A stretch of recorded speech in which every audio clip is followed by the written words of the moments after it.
Tayo ngayon ay magluluto ng fried chicken. Ayan. Ang fried chicken ay favorite talaga ng lahat yan, especially sa mga kids, no? So, bago tayo luto ng fried chicken, so kinakailangan muna natin i-breading o yung breading. So, ito ay breading preparation.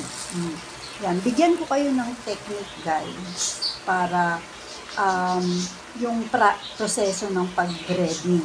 Usually kasi, ang common natin ginagawa ay itong chicken, like for example, igaganon natin, o kaya may egg, iikot-ikot natin ng ganon. Tapos, ang kinalalabasan, guys, hindi siya gaanong even yung pagka-bread niya. Yun. Tapos, yung flakes niya, hindi ganun kuma-flaky. Ayun, flaky. So, guys, tuturuan ko kayo ng bagong tips para madaling ma-bread evenly yung ating chicken, no? Useful sa atin to, guys, kasi madalas tayong gumawa ng fried chicken para sa ating kids, sa family. So, first, kinakailangan natin ng malaking plastic. Ayan, guys. Medyo makapal ito ng konti. Ayan. So, ang gagawin natin, guys, ito ay mahalaga. Ito ang, natin, guys, pinakagagamitin natin yung plastic. Tapos, meron tayong pangalawang tips, guys, ay paghaluin natin yung, meron tayong flour and cornstarch. Yung iba, puro flour, o kaya yung iba, puro cornstarch. Nag-try po ako ng ganun, pero yung kinalabasan niya, parang medyo mas matigas siya kaysa dun sa usual. So, guys, ang gawin nyo, paghaluin nyo yung cornstarch at saka flour. Ayan. Mas crispy and mas juicy yung kanyang kinalalabasan. Kaya lagi nang sinasabi ng mga anak ko at saka ng husband ko na, ang sarap naman ng fried chicken mo, mami. Ang juicy niya. Ayan. So, guys, ilalagay natin dito yung flour. Ayan. Yan. Okay. Malinis siya ng ating plastic. Yan. Okay. Tapos, lalagyan natin ng konting paminta. Yan. Para yung ating kung ayaw niya naman po lagyan ng paminta, okay lang. So, lagyan natin ng konting air. Yan. Ihalo muna natin, guys. Yan. Para yung flour at saka yung cornstarch ay maghalo bago natin ilagay yung chicken. Ayan, maghalo agad sila, no? Ayan, yan. Okay, siguro mga 30 seconds yung ganyan-ganyanin. Ikot-ikutin para maghalo ang flour and cornstarch. Na-try ko kasi, guys, na nakalimutan ko minsan ihalo. So, yung pinalabasan niya, parang merong matigas sa kabila, tapos sa kabila may malambot. So, okay, sabi ko, siguro yun nga, hindi ko siya nahalo. So, ayan, nahalo na natin, guys, yung flour and cornstarch. Ngayon, nilagyan natin ng konting paminta. Yan, ngayon, nilalagyan na natin isa-isa yung ating chicken dito sa ating, natin ng konti. Ayan. Dito sa ating plastic. Ayan, guys. Nakikita nyo dyan. So, very simple gawin, pero napaka-useful po. Hindi rin siya messy. Kasi pag once na nilagay mo siya sa plastic, lagyan natin ng konting hangin. Pag once na nilagay mo siya ng plastic, sa loob ng plastic, so yun, guys. Yun. Ganun lang natin. Ayan. Ikot, rolling.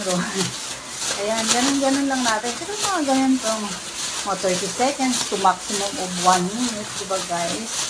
Oo. Tapos, ang pinalabasan niyan, talagang even yung distribution ng flour and cornstarch natin dun sa chicken. Kasi nga, na ganyan siya eh. Try nyo, guys, yung difference ng binalibaliktad nyo lang ng ganun at niroll-roll nyo lang dun sa nakapatong na sa lalagyan ng ganito. Kumbaga, ilagay nyo dyan chicken, tapos ganun-ganun nyo lang. So, hindi siya ganun guys, distributed yung bread nyo. So, ganyan. Ganyan lang siya, guys. Oh, dali na ako. Napaka sobrang dali lang siya. Ayan. Okay. So, yan, guys. Tingnan niyo yung kinalabasan ng ating chicken. O, diba? Talagang makikita niyo, guys, mula dito hanggang dito, buong-buo ang kanyang pagka-bread. Diba? Ano? Yan, no? Yan, no? O. Diba, guys? Talagang walang parte na front and back, wala siyang parte na hindi siya wala siyang breading. Ayan, pati loob, oh. Ayan, guys, kitang-kita natin yung ebidensya, no? Tapos, ang ganda pa nito, guys, pag nilagay mo na ito dun sa kawali, talagang yung kinalabasan niya, pagka-prito mo, ay flaky siya, yung may parang tusok-tusok, tapos, ano talaga, puno talaga siya ng breading. Yung para siya talagang, mabibilis mo sa mga restaurant o kaya sa mga ano tawag doon, yung sikat nating binibilhan ng chicken, di ba, guys? So, yan. So, kitang-kita natin yung proof, guys, di ba? Kitang-kita natin yung ebidensya kung gaano siya ka-even. So, gawin nyo na po ito sa bahay, guys. Ang pinakakailangan nyo lang, plastic lang, at dun nyo siya i-roll ng i-roll. So, di ba? Sana meron tayong nakuhang tips, no? Ayan. Okay. So, crispy chicken po, guys. Okay. So, don't forget, guys, to like, follow, and subscribe sa YouTube natin. Sa Facebook naman natin, follow tayo, guys, and likes and comments. Ayan. Thank you! Ayan, guys, ipa-fry na natin yung ating crispy fried chicken. Ayan.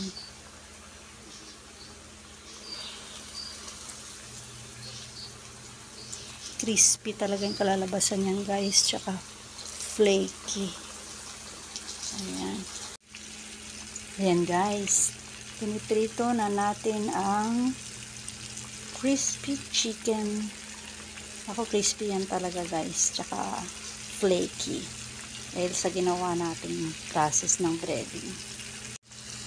Isa pang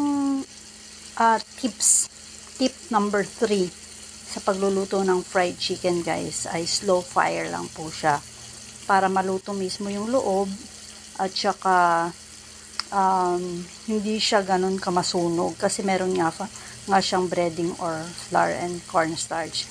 Kasi pag nilakasan mo, maluluto agad yung flour or yung breading mo, pero yung loob hindi pa siya luto. So slow fire siya talaga, guys. Guys, tip number 4 sa pagluto ng fried chicken, habang hindi pa siya ganun yung katagal na naka-fry, babaliktarin na po natin siya. Ayan, babaliktarin na.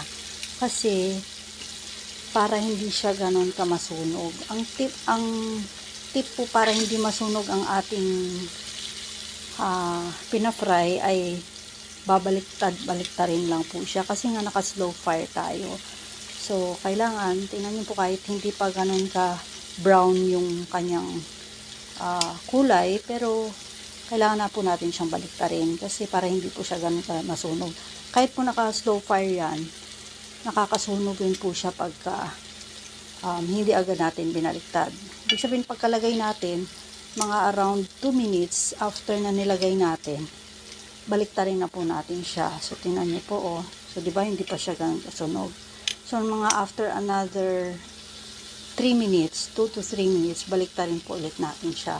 Ang kalalabasan po niyan, guys, ay hindi siya sunog, pero brownish siya. Guys, ayan, babaliktarin naman na ulit natin siya after 3 minutes. Ayan. So, hindi pa rin siya ganun ka nag-brownish. So, okay lang, guys. Oo. Dahil at least, sigurado tayong hindi siya sunog. Yan, babaliktarin lang natin. Kahit hindi yan nag-brown ng color, pero naluluto niyan yung loob niya. Ayan. Tsaka, yun guys, isang mahalaga rin tip number 5, pag nagpiprito kayo, magandang gamitin ang tong. Opo, ayan, kesa sa sa shansi ba tawag doon? Oo, kasi mas madali siyang baliktarin yung ating niluluto, no? Kasi kiniklik niya. Ayan guys, medyo may pagka-brownish na yung kulay niya, 'di ba? Ang mahalaga, hindi siya sunog, pero luto ang loob. Ayan. Crispy-licious na, hindi pa siya sunog. Tatakam-takam talaga yung itsura niya guys. At saka yung isa pang tip din guys ay yung mantika natin ay dapat medyo marami-rami para ma-cover up kahit paano, kahit kalahati or abot sa taas ng pinipito natin chicken. Yan guys, may pagka-brownish na siya.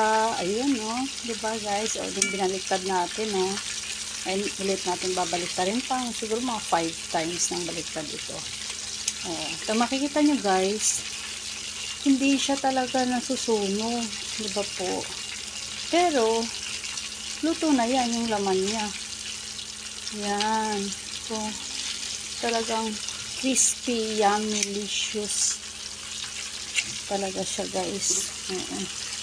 O diba, tingnan nyo po yung breading na ginawa natin kanina. Tingnan nyo po yung ginawa niya sa ating chicken. Actually maliit pa nga tong parts ng chicken na meron ako kaya, pero dahil sa breading natin kanina, ayan po, nag flaky siya. Yan. Oo, so maganda talaga yung pagka-breading natin kanina, diba guys? Itong part na ito, na yan luto na yan luto na. So, konti na lang dito sa likod niya, tapos, luto na siya. Diba guys? Yan. Pwede yung gayahin yun, yung klase ng breading kanina.